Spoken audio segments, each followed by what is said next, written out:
Right, people that just came in. Girls, waiting on you. People that just came in. I went through the whole list of all the numbers that go on top. As we get to them now, I'll be telling you, or you can look at somebody else's that has got them right alongside you, okay? Look at your notes. Find part A. Look at your notes. You may answer from your notes. Somebody tell me why we have astrocytes. Quick review. Why do we have astrocytes? Anyone? You may use your notes. Leslie.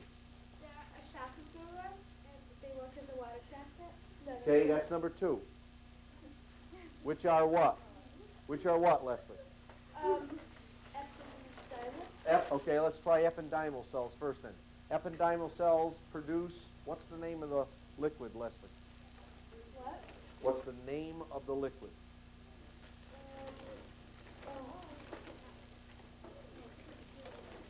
No, it's not. Anybody want to do it? Say it all the way out. Spinal fluid. Cerebral spinal fluid, okay? And function, Leslie?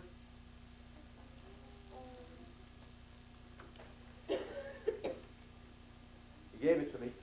Oh, it works for the water jacket. Water jacket. It produces the water jacket in the hollow, water-filled interior of the what 2 areas? Not Leslie, somebody else. Raise your hand. What 2 areas of the central nervous system? Be specific. Sarah. Ventricles of the brain and the what of the spinal cord. We're going to be using these 2 terms all over the place, so let's know them. Ventricles of the brain and central canal of the spinal cord. Okay? So those 2 areas end up being lined with ependymal cells. Go to my original question. Somebody raise their hand. Astrocytes.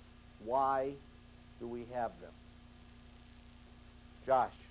You know any bad things that come from the blood vessels? Function is to weed out, get rid of, don't take into the neurons, bad stuff that's in the blood vessels.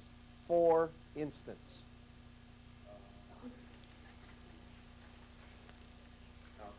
Alcohol. Alcohol, unmetabolized alcohol, keep going. Anybody help them? Waste products in the bloodstream, toxins in the bloodstream. What was the other one that I gave an example of yesterday that could be weeded out, selectively blocked? Say it louder. Yeah, certain types of drugs. Certain types of drugs. All right? How does the astrocyte do this? Somebody different than Josh. Raise your hand. How does the astrocyte do this? I mean, what's its position? How is it have the right to select stuff for a neuron? How would you say its setup was? Picture was on the board, not now, but was there, tells perfectly. Carrie. Branched in different directions. Yeah, it was in between the blood cell and the neuron and branched in different directions. Give me the 3 terms that describe then what it did for the brain. Called it this repeatedly yesterday. 3 words. Yes, Leah. Blood-brain barrier. That's its function, its position, and its setup. It's a barrier between the blood and the brain. Okay? Can astrocytes be harmed? Anyone? Raise your hand. Yes. Yes, from like drug use. Okay, and do they grow back? No, they don't. So you do damage to the astrocytes and they're gone. All right, and that can affect the functioning of the brain then. Last cell, number 3, that we talked about yesterday, was a microglia cell. That diagram is still up on the board from yesterday. Microglia was a amoeboid-like cell. Make sure that in your diagram, I added some labels for the other class. I don't think that I labeled it as thoroughly for you. I think I just drew a little quick sketch. Had pseudopods. Pseudopods can undergo the process of phagocytosis, which means what?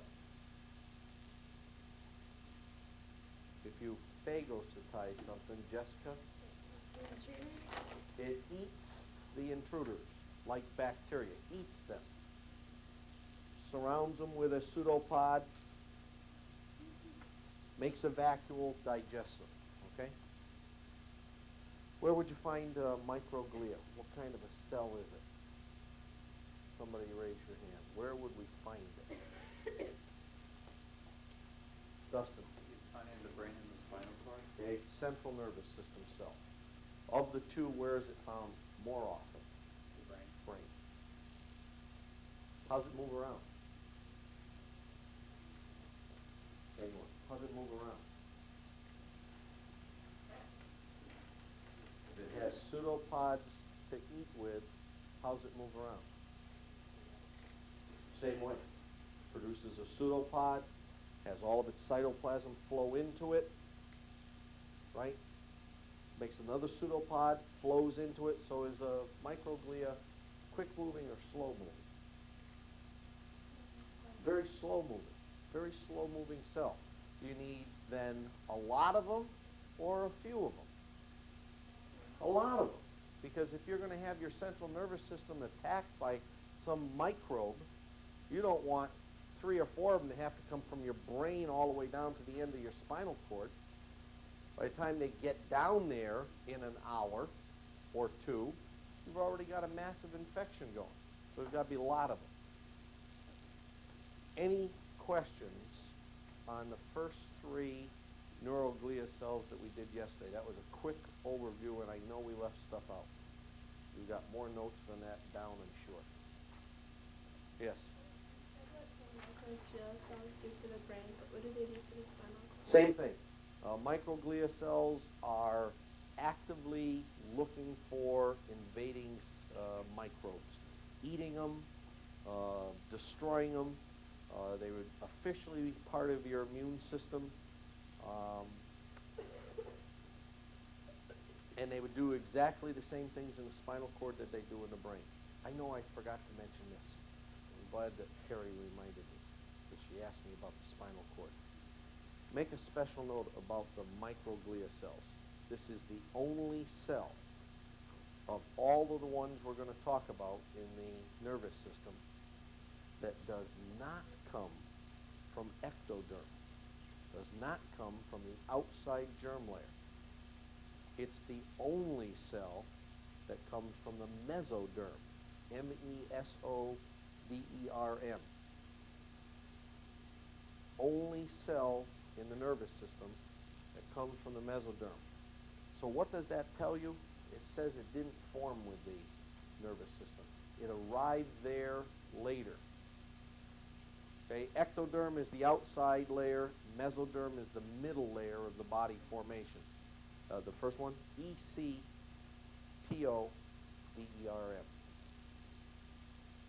And when we do the brain and the spinal cord formation, we're not going to do that to division 2.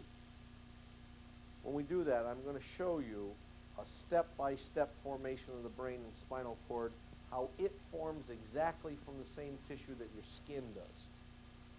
So microglia cells come from mesoderm. That means they form from exactly the same thing that blood cells form from.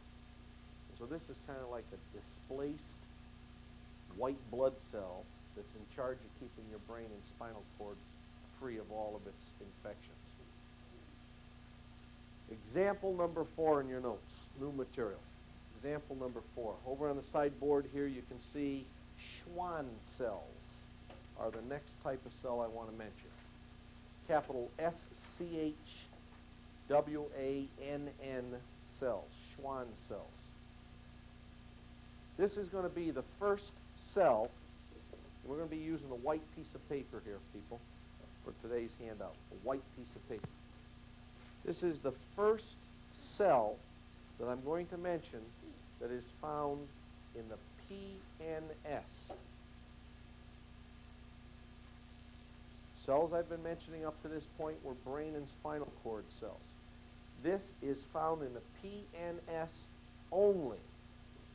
And is this ever going to be an important cell to show you a big difference between PNS and CNS?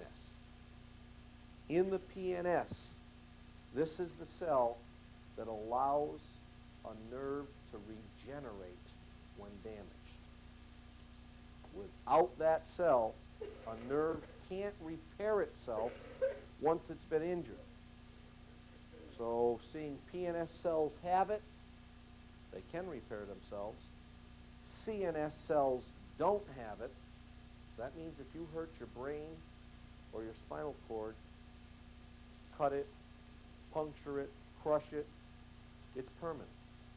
Do that to a nerve in your finger, your arm, your shoulder, your leg, your toe. It will eventually grow back. I'm holding here a model that you're going to have to use in lab this week. Lab number 4 was mimeoed off today, put out on the board and in the back room. There are 2 slides that you have to look at. A picture of a neuron, and that's the next thing we're going to cover after the Schwann cells. You won't be able to see this without going to like 400, 500x on a microscope, and I don't have any of the slides set up.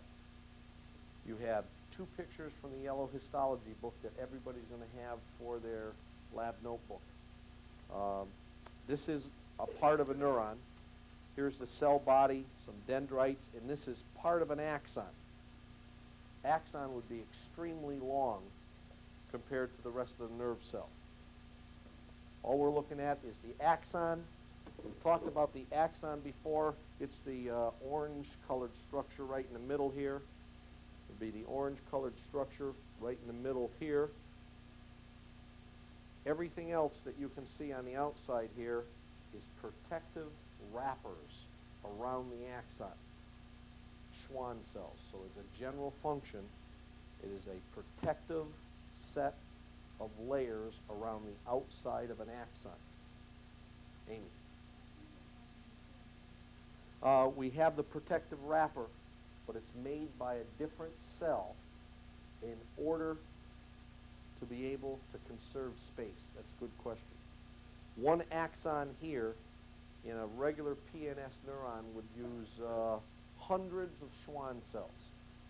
So you got a lot of space to put those. You got arms, legs, body cavities, body wall to be able to put that stuff. Hundreds of cells for one axon. But when we get into the CNS, you got limited space. You got only so much room in the cranium. You got only so much room in the spinal cavity. So we have to go and conserve space. We're going to have another cell. It's going to be example number 5 called the oligodendroglia cell that is a space saver. The same concept, but it saves space. And it leaves out one important membrane that I'm going to talk about in a second. And it's that membrane that grows on the Schwann cell that allows the nerve to regenerate. Maybe it's a mistake in evolution. I mean, we would love to be able to have self-repairing brains, because we wouldn't have such a thing as traumatic brain injuries that left people helpless for the rest of their lives. We probably wouldn't have then something called a paraplegic or a quadriplegic. Given X number of years, the use of their arms and legs would come back after they've severed their spinal cord, because the ends would grow together. We wouldn't have people that are blind that were caused their blindness by injury to their optic nerve or to their eye. A person gets poked in the eye now and loses that eye, it's not going to grow back. The retina doesn't grow back because it's a central nervous system nerve. If it was a